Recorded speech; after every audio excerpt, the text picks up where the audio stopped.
ನಮ್ಮ ಕೈಲಿ ಎಷ್ಟು ಸಾಧ್ಯ ಆಗ್ತದೆ ಅಷ್ಟೆಲ್ಲವನ್ನ ನಾವು ಮಕ್ಕಳಿಗೆ ಕೊಡೋದಕ್ಕೆ ಮಾಡ್ತಾ ಇದ್ದೀವಿ. ಮೇನ್ ಮೂಲಭೂತ ಸೌಕರ್ಯಗಳು ಸ್ವಲ್ಪ ಎದ್ದು ಕಾಣ್ತಾ ಇದೆ, ನಿಮಗೂ ಗೊತ್ತಿದೆ. ಇಲ್ಲಿ ಕುಡಿಯುವ ನೀರಿನ ಸಮಸ್ಯೆ ಬರ್ತದೆ. ಒಂದೊಂದು ದಿನ ನಾನೇ ಬೀದಿಗಳದ್ದು ಮಕ್ಕಳ ಕಡೆಯಿಂದ ನೀರನ್ನು ತರಿಸಿದ್ದೀನಿ, ನೋಡಿದ್ದೀರಿ. ಸಾಕಷ್ಟು ಪಾಲ್ಗಳು ಕೂಡ ನನಗೆ ಫೋನನ್ನು ಮಾಡಿದ್ದೀರಿ, ಹೇಗೆ ಮೇಡಮ್ ನೀವು ಮಕ್ಕಳನ್ನ ಕರ್ಕೊಂಡು ನೀರನ್ನು ತರಿಸ್ತೀರಿ ಅಲ್ಲದೆ ಅಂತ. ನಾನು ನಿಂತಿದ್ದೀನಿ ಅದ್ರ ಜೊತೆಗೆ, ಫೋಟೋ ಸಮೇತ ಬೇಕಿದ್ರೆ ಕೊಡ್ತೀನಿ. ಇಲ್ಲಿ ಇನ್ನೊಂದು ಗಮನಿಸಿ, ನೀರಿನ ಸಮಸ್ಯೆ ಬಹಳ ಇದೆ ನಿಮ್ಮ ಊರಿನಲ್ಲಿ, ಬಹಳ ಅಂದ್ರೆ ಬಹಳ ಇದೆ. ಇಲ್ಲಿ ಮಕ್ಕಳು 230 ಮಟ್ಟ ಬರ್ತವೆ, 220 ಬರ್ತವೆ, 190 ಮಟ್ಟ ಬರ್ತವೆ. ನೀವು ಬಂದು ನೋಡ್ಬೋದು. ಬಿಸಿ ಊಟದ ಬಗ್ಗೆ ಹೇಳ್ಬೇಕಂದ್ರೆ ಚೆನ್ನಾಗಿ ಮಾಡ್ತೇವೆ. ನಾನು ಈಗ ಅಕ್ಟೋಬರ್ 16ಕ್ಕೆ 2023-24ಕ್ಕೆ ನಾನು ಪ್ರಭಾರಿ ಮುಖ್ಯಸ್ಥರಾಗಿ ನಾನು ಜಾಯಿನ್ ಆಗಿ ಹಿಡಿದ್ರೆ ಮದ್ರಿಂದ ನನಗೆ ಬೇಡ. ನನ್ನ ಅವಧಿಯಲ್ಲಿ 2 ವರ್ಷದ ಅವಧಿಯಲ್ಲಿ ತುಂಬಾ ಅದ್ಭುತವಾಗಿ ಅಡುಗೆಯನ್ನು ಮಾಡ್ತಾ ಇದ್ದಾರೆ. ಯಾರಾದ್ರೂ ಪಾಲಕರು ಯಾವಾಗ ಮಾಡಿರ್ತಾಯಿನ ಮಾಡ್ಬೋದು, ಸವಿಬೋದು, ಸ್ವಲ್ಪ ಆ ಕಡೆ ಈ ಕಡೆ ಹೋಗ್ಬೋದು ಅಷ್ಟೇ. ದಿನದ 6 ದಿನ ಬಟ್ಟೆಗಳನ್ನ ಕೊಡ್ತಾ ಇದ್ದಾರೆ. ಅಜಿಂ ಪ್ರೇಮ್ಜಿಯಿಂದ 4 ದಿನ, ಗೌರ್ಮೆಂಟಿಂದ 2 ದಿನ, 6 ದಿನ ಬಟ್ಟೆಗಳನ್ನ. ನೆನಪಿನಲ್ಲಿ ನಾವು ಬಾಳೆಯನ್ನ ಕೊಡೋದಿಲ್ಲ ಇನ್ನು ಮುಂದೆ. ಈ ಜಾತ್ರೆ ಇರೋದ್ರಿಂದ ಮಾತ್ರ ನಾನು ಬಾಳೆಯನ್ನು ಕೊಡ್ತಾ ಇದ್ದೀನಿ.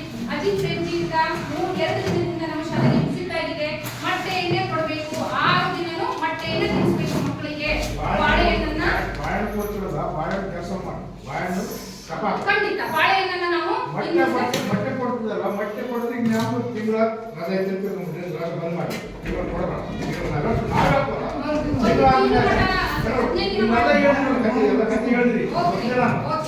ಈಗ ಕಂಚಿ ಇಲ್ಲ, ಪಾಠ ಬೆಳಗ್ಗೆ ಹುಡುಗರು ಇದಿಲ್ಲ, ಖಾಲಿ ಯಾವ ಕಡೆ ಇದೆ ಇಲ್ಲ. ನೋಡ್ರಿ, 15 ದಿನದ ಮಟ್ಟ ಮಾತ್ರ ಬಾಳೆಹಣ್ಣಿಗೆ ಅವಕಾಶವನ್ನ ಅಜಿಂ ಪ್ರೇಮ್ಜಿ ಅವರ ಕಡೆಯಿಂದ ನಾನು ಕೇಳ್ಕೊಂಡಿದ್ದೀನಿ. ಆಯ್ತು, ನಿಮ್ಗೆ ಜಾತ್ರೆ ಇರೋದ್ರಿಂದ 15 ದಿನ ಮಟ್ಟ ಓಕೆ ಮೇಡಮ್ ಅಂದ್ರು. ಆಮೇಲೆ ನೀವು ಯಾರು ನಾವು ಮೊಟ್ಟೆ ತಿನ್ನಲ್ಲ ಅಂತ ನಿಮ್ಮ ಮಕ್ಕಳಿಗೆ ಕಳಿಸ್ಬಿಡಿ. ಶನಿವಾರ ದಿನ ಕೂಡ ಮೊಟ್ಟೆಯನ್ನೇ ನಾವು ಶಾಲೆಯಲ್ಲಿ ಕೊಡ್ತೀವಿ ಮುಂದೆ. ನಾನು ಹೇಳ್ತಾ ಇದ್ದೆ ನೋಡ್ರಿ, ನೀವು ಒಳ್ಳೆ ಅಂದ್ರಲ್ಲಿ ಒಂದು ನಮ್ಮ ಆಪ್ಷನ್ಸ್ ಇಟ್ಟಿದ್ದಾರೆ. MDM ಹಾಕುವಂತ ನಮ್ಮ ಆಪ್ಷನ್ಸ್ ಐತಿ. ನೀವು ಒಳ್ಳೆ ಅಂದ್ರೆ ನಾವು ಅಲ್ಲೇ ಆ ಮಕ್ಕಳಿಗೆ ತಿರಸ್ಕಾರ ಮಾಡಿದೆ ಅಂತ ಹೇಳಿ ಅಲ್ಲಿ ಒಂದು ಮೊಟ್ಟೆ ಅಂದ್ರೆ ಮೊಟ್ಟೆ, ಬಾಳೆ ಇದಂದ್ರೆ 3 ಆಪ್ಷನ್ಸ್ ಇಟ್ಟಿದ್ದಾರೆ. ನೀವು ಯಾವುದನ್ನ ನಾನು ಮಗು ತಿನ್ನೋದಿಲ್ಲ ಅಂದ್ರೆ ಅದಕ್ಕೂ ಆಪ್ಷನ್ಸ್ ಇಟ್ಟಿದ್ದಾರೆ. ನೆನಪಿರಲಿ, ಶನಿವಾರ ಕೂಡ ನಾವು ಮೊಟ್ಟೆಯನ್ನ ಕೊಡೋ ವ್ಯವಸ್ಥೆಯನ್ನ ಹೇಳಿದ್ದೀನಿ, ಮಾಡ್ತೀವಿ ಅಷ್ಟೇ ಸಮಗ್ರವಾಗಿ. ಇನ್ನೊಂದು ಬೆಂಚುಗಳನ್ನ ಇದು ಗೌರ್ಮೆಂಟ್ ಮಾಡ್ತಕ್ಕಂಥ ಕೆಲಸ ನಾನು ಕೊಟ್ಟಿದ್ದೀನಿ. ಸಾಕಷ್ಟು ಸಾರಿ ನಾನು ಲಿಸ್ಟ್ಗಳನ್ನ ಕೊಟ್ಟಿದ್ದೀನಿ, ಸಾಕಷ್ಟು ಸಾರಿ ಮನವರಿಕೆಯನ್ನು ಮಾಡಿದ್ದೀನಿ. ನನ್ನ ಶಾಲೆಗೆ ಇದುವರೆಗೆ ಬೇರೆ ಇಲಾಖೆಯಿಂದ ಏನು 1 ರೂಪಾಯಿ ಏನು ಬಂದಿಲ್ಲ.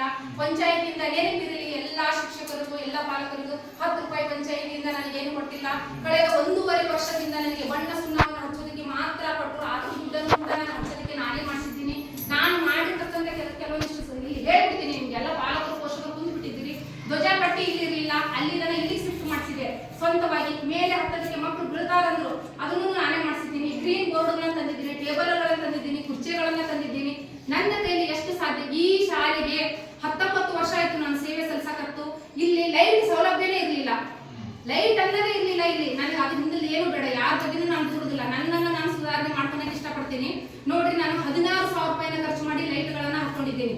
ಅದು ಮುಂದೆ ಬಂದಾಗ ನಾನು ತಕ್ಕೋತೇನೋ ನಾನು ಬಿಡ್ತೀನೋ, ಅದು ಒಂದಕ್ಕೊಂದು ಸಮಾವರ ಮಾಡ್ಕೊಂಡು ಆಮೇಲೆ ಮೀಟರ್ಗಳನ್ನ ಕುಂದಿರ್ಸಿದ್ದೀನಿ. ಸತತವಾಗಿ 3 ಸಲ 4 ಸಲ ನಾನು ಮೀಟರ್ ಬಿಲ್ಗಳನ್ನ ಕಟ್ಟಿದ್ದೀನಿ. ಕಟ್ಟಿ ಹೊಳ್ಳಿ ನಾನು ಅಲ್ಲಿ ದೇವದುರ್ಗ ನಮ್ಮ ವಾಸು ಸರ್ ಕೂಡ ಹೋಗಿ ಬಂದಿದ್ದಾರೆ, ಅವ್ರು ಬೇಕಿದ್ರೆ ಕೇಳ್ಬೋದು. ಹೊಳ್ಳಿ ನಾನು ಕಾರ್ ಮಾಡ್ಕೊಂಡು ಹೋಗಿ ನಮ್ಮ ಶಾಲೆಗೆ 2,000 ಗಂಟೆ ಲೈಟಿನ ಬಿಲ್ ಬರ್ತಿದೆ, ಅದನ್ನ ಭಾಗ್ಯ ಜ್ಯೋತಿ ತರ ಮಾಡ್ಕೊಡ್ರಿ. ಯಾಕಂದ್ರೆ ಗೌರ್ಮೆಂಟ್ ಇಂದ ರೂಲ್ಸ್ ಇದೆ ಅಂದಾಗ ಒಂದು 3-4 ಸಲ ಕಟ್ಟಬೇಕಾಗುತ್ತಂದ್ರು.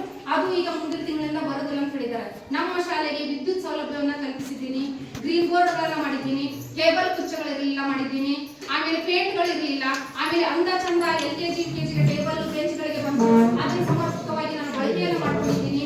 ಇನ್ನು ಸಾಕಷ್ಟು ಕೆಲಸಗಳನ್ನ ಮಾಡಿದ್ದೀನಿ. ಆದರೆ ನನಗೆ ಎಲ್ಲವನ್ನೂ ಇಲ್ಲಿ ಹೇಳೋದಕ್ಕೆ ಆಗ್ತಿಲ್ಲ. ಕೆಲವೊಂದು ವಿದ್ಯಾರ್ಥಿಗಳನ್ನು ಹೋಗಿದೆ, ನಾನು ಏನ್ ಮಾಡಿದ್ದೀನಿ ಅಂತ ನಾನು ಹೇಳಿದ್ದೀನಿ. ಇನ್ನು ನಾನು ಏನಾದರೂ ತಿಳ್ಕೊಳ್ಳೋದಿಲ್ಲ.